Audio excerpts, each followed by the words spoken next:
gold's been there for 6,000 years or longer, and it's been a store of wealth for almost all civilizations for all time. So people tend to turn to gold after financial crisis, and I don't know how bad this current one will be or how long it will take or whatever, but gold always seems to be the first to come back and the first to do well. Hi, I'm Kaiser Johnson with Liberty in Finance, and this is the Miles Franklin Weekly Special for September 20th through September 27th, 2022. 10-ounce silver bars made by the Swiss Valcambi Mint. These 3/9 fine bars are cast, not pressed, have a unique graduated rectangle shape, and carry an individual serial number. Best of all, they're available at only $3.59 over spot while supplies last. All of our specials this week are IRA eligible, and if you'd like to learn more about a precious metals IRA, call us, and we'll be happy to help you in that process. Our phone number for all orders is 1-888-81-LIBERTY. That's 1-888-815-4237. We're available after hours and on weekends, and we look forward to speaking with you.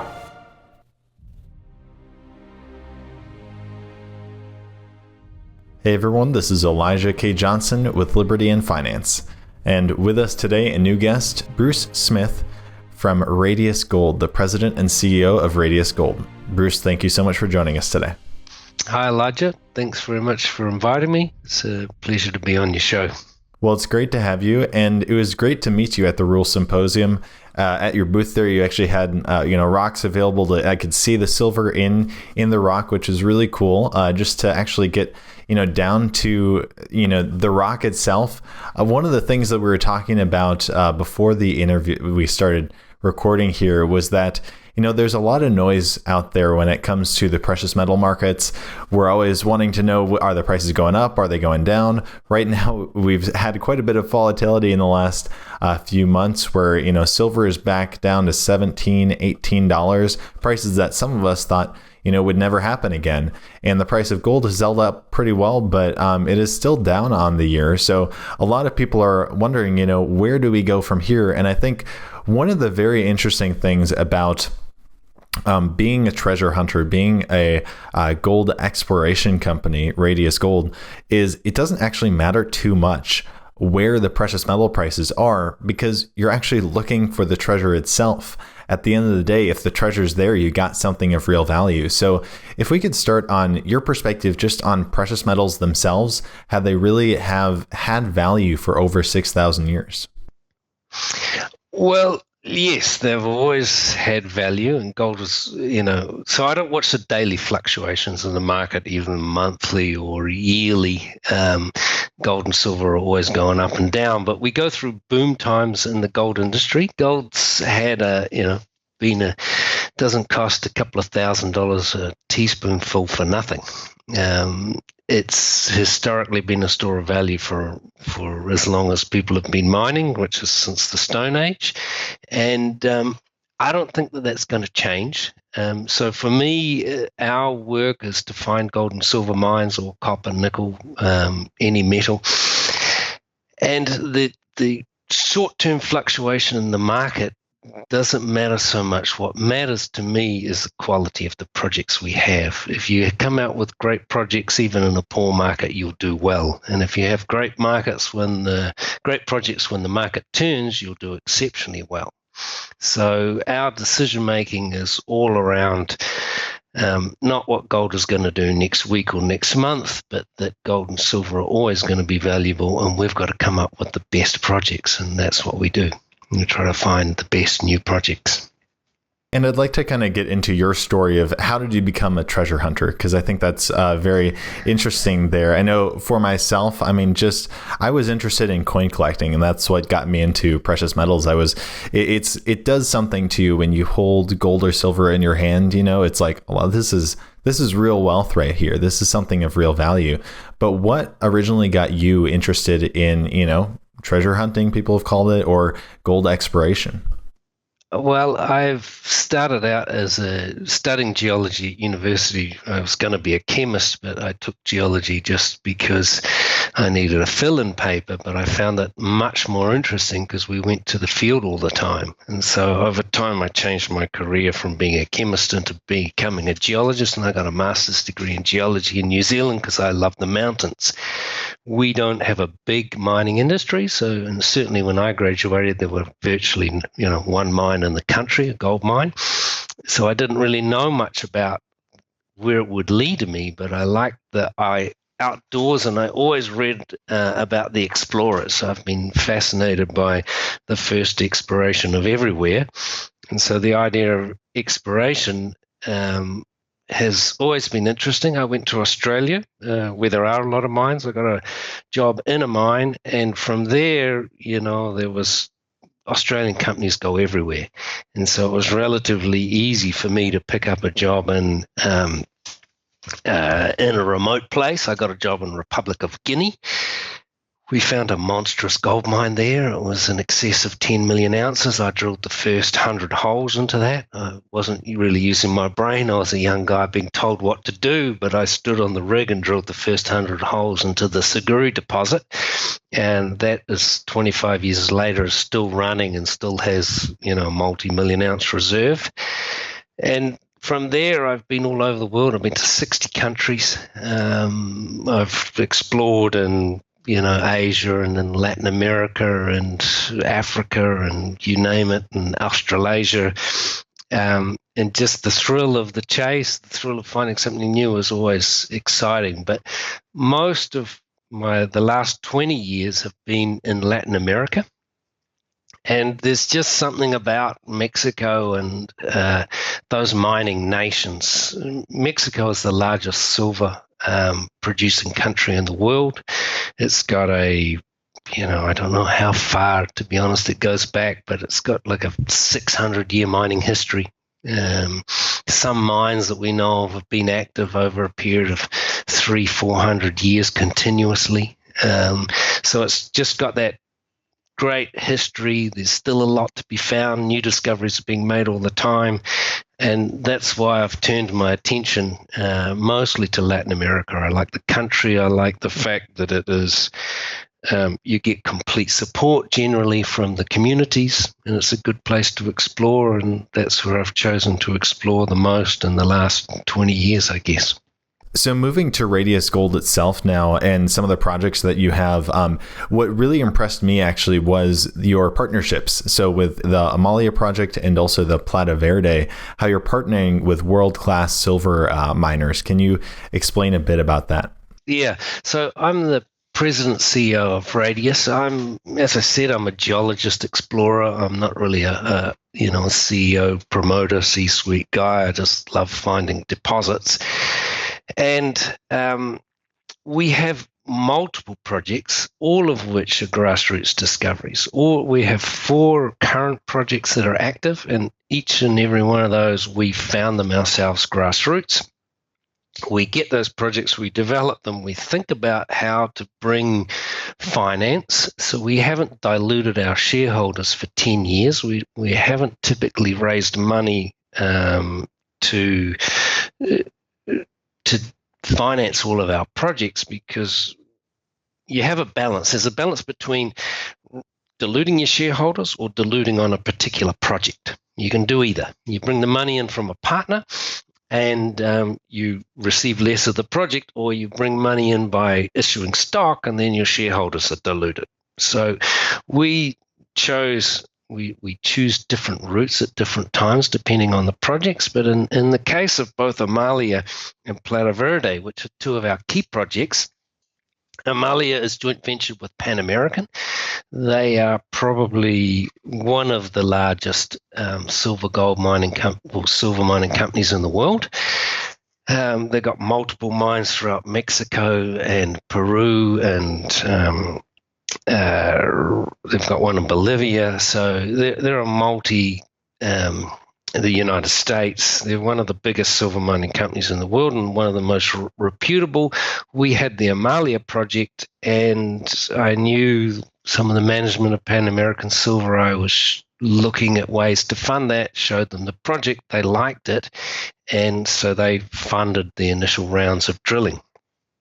In those initial rounds of drilling, I made a bet with one of the managers that we'd hit, 310 meters at 300 grams on the first drill hole. I lost that bet and had to pay him a large bottle of wine. But by hole 9, we had hit some fantastic, world-class drill results. Hole 10, we hit 44 meters at 10 grams gold and 303 silver. So we've just hit another hole like that, very similar grades, 13 meters at 10 grams gold and 800 silver. So the Amalia project is producing some pretty stunning results. And Pan American is one of the most respected silver mining companies in the world.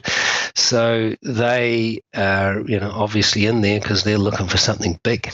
We have now completed the first phase of earning of that joint venture. They've earned 65%. We have 35%. And we are negotiating with them at this time on how to go forward. The project is large. Well, for me, ideally, they should give it back. But they are not going to give it back because it's a great project. But it has turned out to be, a big project, so it's not yet understood what size the resource is going to be. Yeah. And so we don't know whether it's going to take tens of thousands of meters of drilling more or not, because we don't understand the scope of how big yet. Yeah. So that's where we are negotiating with them as to how we're going to go forward with the rest of the drilling. So that's Amalia. Yeah. And the next one is Plata Verde, where I've just signed a deal again from Plata Verde. This is a grassroots discovery. We found these historic mines that have been forgotten. They didn't occur on any geological map in Mexico. Geological Survey didn't have them in their historic archives. I call them lost mines because they were actually significant cavities in a remote mountain location. I had to ride a mule in to find them for 8 hours. And then you're talking about some of the rocks that I have on my desk. That's Plata Verde. That is high-grade silver from these historic mines. And the cavity that comes from is like 50 meters wide by 60 meters long with a roof height of 30 meters, where the old timers took out all this material and probably removed about 1 million tons and produced silver bars on site at that project. It's a very unusual project which would take a while to explain the geological peculiarities of it. But Fresnillo is a Mexican company. They're listed on the London Stock Exchange. They are the largest silver mining company in the world. They're producing historically from the Fresnillo vein system in central Mexico and Zacatecas, which is the largest single silver producer in the world. And they came to us when they saw Plata Verde and said, we would like that project. I didn't even call them, didn't think about doing a deal with them because they don't do deals with many people. They came to me and said, Bruce, we'd like to explore this. And so we just completed a preliminary deal with them. We're working on some permitting and getting the final definitive agreement completed, and we should be drilling on that project within 6 months. And it has obviously huge potential because the world's biggest silver miner is interested in it. They don't look at anything that's small. They hardly do any joint ventures. So to do one with us on Plata Verde, they see that thing has scale. And why did we take their money? Because we could, issue some stock, dilute our shareholders, drill it ourselves. It's an interesting project because it has a lot of, it's unlike anything else I've ever seen in the world. And I've been looking at silver from Argentina through Bolivia, through Mexico, right up to the top of the Arctic in Canada, and I've never seen anything like this. It's an unusual project that's silver chlorides hosted in basalts, and we don't really understand the genesis of it. So bringing in a major like that, who has a mine not too far away, they have a 10 million ounce gold deposit and another one to the south. They really understand the district. They know what they're doing. They're looking for scale. So we decided to partner with them because we have other things to chase, because we're always finding new stuff. Kind of general question for our viewers. A lot of people are familiar with what mining companies do. Some people are familiar with what royalty companies do. A lot of people might not be familiar with what exploration companies do. And also, there is a lot of luck involved, as you've mentioned, with exploration companies. Are you going to find the deposits there and everything like that? So your perspective on generally what distinguishes an exploration company from a mining company, how is there more risk reward for exploration companies? And also, what is it? I guess it's very positive that large world-class silver companies like Pan American and like Fresnillo are on board with Radius Gold. So can you address that of what distinguishes an exploration company from a mining company, and the importance of having these partners on board? All right. It's risk and reward. So if you buy some stock in a mining company like Pan American Silver, their share price will go up and down a bit depending on how their mines operate and how the silver price is. So, but they won't go through, the massive rises of 100, 1,000%, 2,000%. They don't go through the massive boom on discovery. They make the discovery on Amalia with us, and long term, if it's a great discovery, of course that'll help their share price, but it won't be reflected in the short term, and it won't be a massive rise. They are, it'll just be another one of their many mines. Whereas for a smaller company, you really have that, 10 times potential for gain. You can buy shares in our company, and if we make a great discovery, next year we could be $1, $2, or $3, and we're only 20 cents at the moment, 22 cents, and that won't happen with a big company. So the other side of it is we're more risky. If you buy into Pan American, you've got an asset that has multiple mines, and they're going to be around for a long time, and the risk is lower. So it's risk and reward. And that's if you're somebody who buys stock in gold and silver companies. We are higher risk, but we are certainly higher reward if we win. And so that's the first part of it. And why does the junior exploration companies, why do they exist? We exist to find deposits. And why are we better at it than the majors? Is because we can move fast, and we're unbound by bureaucracy.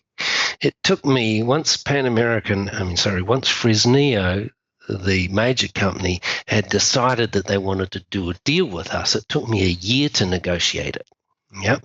They have layers of lawyers and bureaucracy and health and safety policies, and with Radius, we're a small company. There's just a few of us. We know what we're doing. I can take a decision tomorrow to sign a new deal, and it will be done. I'll fly out to Mexico in 2 weeks' time. I'm on my way to see 5 projects that we've explored. If we like them, we'll just sign them immediately. We'll get it done, and we can move fast. And the bigger the company, the more bureaucracy. And the more bureaucracy, the less chance you've got of making a discovery.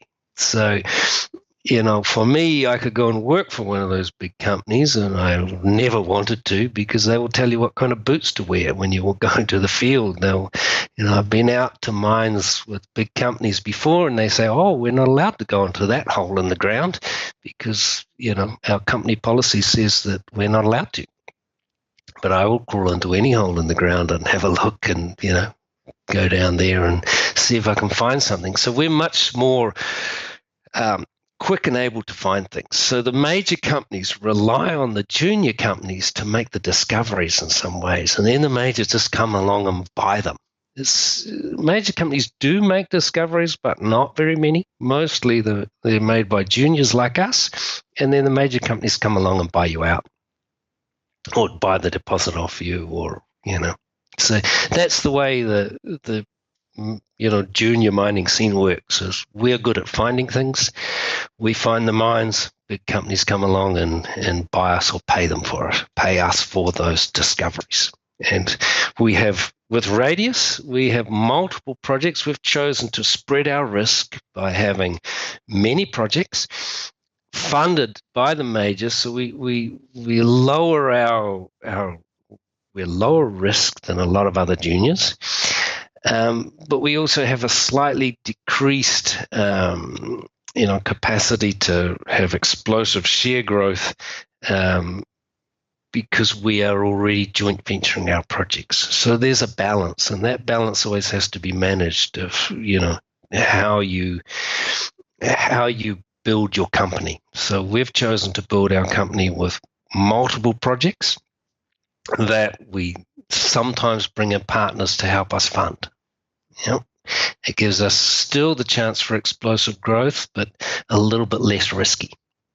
And one of the projects I also did want to highlight here was the Motagua Norte, and the high grade gold that's there. I thought it was really interesting. You were explaining before we started recording just how high grade it was. A wheelbarrow full of the rock will have 1 ounce of gold, and sometimes even more than that. So can you share with the viewers some of those rocks that you have behind you, and also the Motagua Norte project and the fundamentals of that?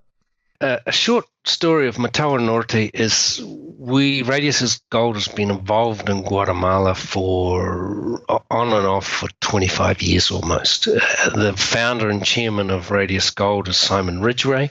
Simon has, had a long history of working in Guatemala. He found a couple of mines there at the beginning of his career, and San Jose in Guatemala and San Jose in Honduras, Cerro Blanco in Guatemala, and he sold those, some time ago and made his first fortune, I would say. Then he founded Fortuna Silver Mines, which has become a $1 billion mining company.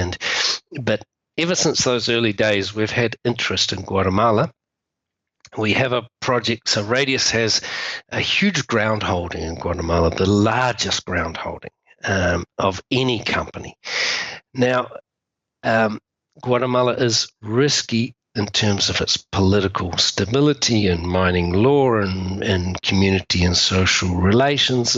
There's risk, much more so than, say, Mexico, much more so than Nevada. Yeah. But we are there because we believe the geological risk is worth it. There's such great things. And we had these projects for a long time. Recently, Guatemala has a new government, new president, really pro-mining guy. Then a couple of very smart, big investors moved into Guatemala. One was Pan American. They bought a deposit called Escobal that they paid $1 billion to acquire. It's a mine that had been halted, and they're hoping to get restarted. And then Bluestone Resources, which is the Lundin family, famous mining family, moved into Guatemala with Bluestone. And we thought with those two big companies moving in that now is the time to reactivate our projects. So we did a joint venture with a company called Volcanic, 60-40. They provided all the money, and we just helped them. Now, Volcanic has drilled and found a nice little, the start of a nice little deposit at Holly. I like it a lot, but the thing that I like the most these days is, like we said, I got this rock here. This is Motagua Norte. It's one of the sample that I picked up, and you can see that is stockwork veining in a yellow kind of rock. That's a yellow schist. It's stockwork veining. This grade's 94 grams of gold, nearly 100. So let's say 3 ounces per ton. 3 ounces per ton. So if you think about that, a ton is about half a meter high by a meter square. So if there's 3 ounces in there, you fill a wheelbarrow with this stuff, and there's an ounce. That's, a wheelbarrow is $2,000 a ton almost. Yeah.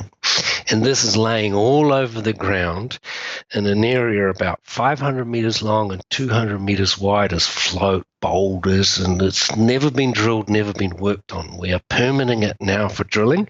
We don't know how big it's going to be because it doesn't outcrop very well. And when I say outcrop, I mean when you're looking at the ground, there's just everywhere rocks laying on the ground, but they've been broken off through erosion and things like that, and we're not sure of the true widths. We need to drill it.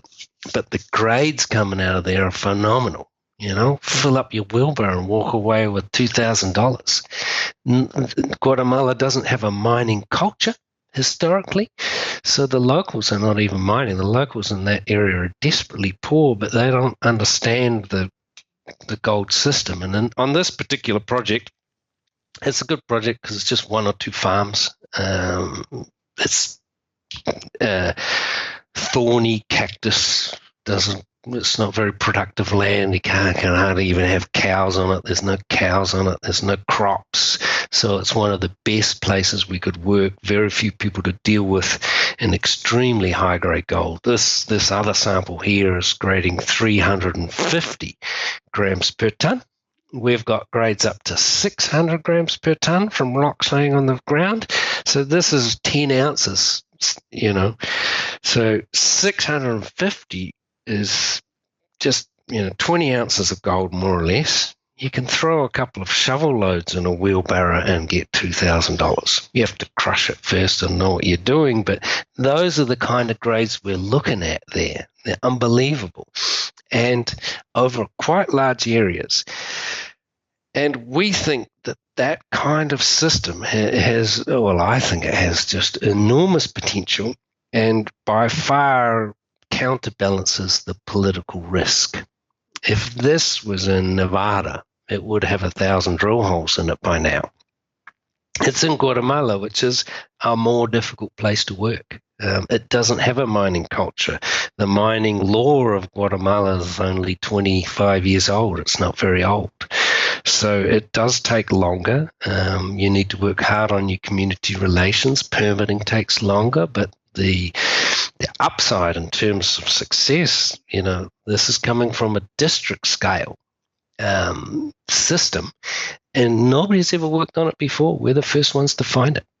So I'm very excited about that project, and I think that we'll get the permits granted in the next few months, and then we'll be quickly drilling, and Radius will have a new project. So for Radius, we will restart drilling in the coming 6 to 8 months, I think. Pan American, with the silver price down so dramatically, and they've had a few internal problems at Pan American, it'll be a slow restart to Amalia, but we've already got a great discovery there. It's just a matter of how big, not if.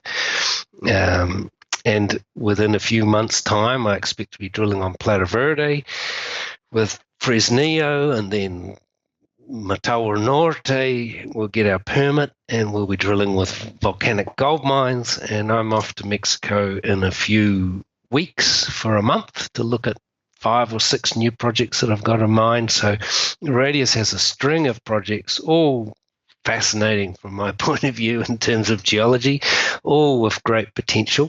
What the silver and gold market's going to do in the next few months, I'm not sure. If you listen to the analysts and the financial people, they're always going to tell you that gold's on the verge of a breakout, and silver too. But my view is long term, if you're a silver and gold bug, long term they've got value. And if we put out fantastic drill holes in a rising gold market, we'll do well. And we have been drilling for the last 4 years and getting great results. And I think we'll continue to drill multiple projects in the next 3 or 4 years. And when that gold market hits, which it will, there's gold goes up and goes down a bit, but there will be a boom market soon. I don't know whether it's next year or the year after or the year after that, but we'll be in there and we'll be drilling and we'll have good results. And so we should do well. And it does seem like, as we've seen a downturn in also the general equities market over the last year, we have seen a lot of these stocks, it seems like, on a fire sale, as margin calls have been, people have been getting margin calls and pretty much selling everything, even things of good value. It seems like a lot of these stocks and are undervalued at the moment. How has Radius Gold, where is Radius Gold right now compared to where it has been in the recent past? We're down a bit. We've the highest we traded in the last year or two was about 34 cents, and we're down to about 22, 23. So we've been definitely impacted by the downturn in the market. And my experience is, don't ask me for stock advice, number one. Ask me for geological advice. But I went through the global financial crisis, and like every other company, and I've been through crises before then, when the market goes bad, everybody's affected, right? Even if gold's rising, but the market goes really bad, it seems that the stocks come down and in the junior market and miners as well. And that's what happened. We're down, no doubt about it. But when always gold is, from my experience, the gold stocks are the first to turn around, because after the market goes bad, people start thinking, what is a safe thing to be in? And you want to be in, you can decide whether you like being in marijuana stocks or bitcoins or whatever new things, but gold's been there for 6,000 years or longer, and it's been a store of wealth for almost all civilizations for all time. So people tend to turn to gold after financial crisis. And I don't know how bad this current one will be or how long it will take or whatever, but gold always seems to be the first to come back and the first to do well. That's my experience. It definitely does look like that, especially if you look at the last two crises, 2008 and beginning of COVID with that downturn. Precious metals recovered really fast after that. Bruce, thank you so much for your time today. If people are interested in learning more, where can they find you, and do you have any last thoughts to add? Yes, we have a website, radiusgold.com. You can go there. My phone number, name's on any of our presentations. Anybody can call me anytime they like. If they want to have their ears chewed off about rocks and gold and what we're doing next, I'm always happy to talk. And I would just say that, if you're really interested in exploration, we've got multiple projects. They're interesting. We'll have good news coming in future. And I think that's fantastic there. Please, everyone, go to radiusgold.com. I think also, just when I talked to you, you've said before, Bruce, that you're not a salesman. You just let the truth speak for itself, which I think is so fantastic there. So thank you so much for joining us today. Thanks, Elijah. I really appreciate your time, and look forward to talking again. Miles Franklin Precious Metals is one of America's oldest and most trusted bullion dealers. Miles Franklin is A+ rated and accredited by the Better Business Bureau, licensed and bonded, and has 0 complaints ever registered. Here at Liberty and Finance, we are licensed brokers with Miles Franklin. To order, simply call us, discuss your needs, and we will let you know our live inventory, prices, and availability, and lock in your order over the phone. Once your order is locked, the price is held for you regardless of market fluctuations, and the metals are reserved for you awaiting your settled payment. Within 1 business day of ordering, you will receive an email invoice detailing the order and payment instructions. Miles Franklin accepts payments by bank wire, ACH or electronic check, money order, check mailed priority mail, and cryptocurrency. The fastest forms of payment are bank wire and cryptocurrency. Upon settled payment, metals will ship out within 3 to 5 business days. You will receive tracking information via email. Domestic shipping charges are $15 for any order under 500 ounces of silver or 10 ounces of gold. For orders larger than that, domestic shipping is free. The package will be double boxed, fully insured, and labeled discreetly, with no indication of the contents inside. For your privacy, the name Miles Franklin will not even be on the package. To talk to myself, Elijah, my brother Kaiser, or my father Dunnigan, call 1-888-81-LIBERTY. That's 1-888-815-4237.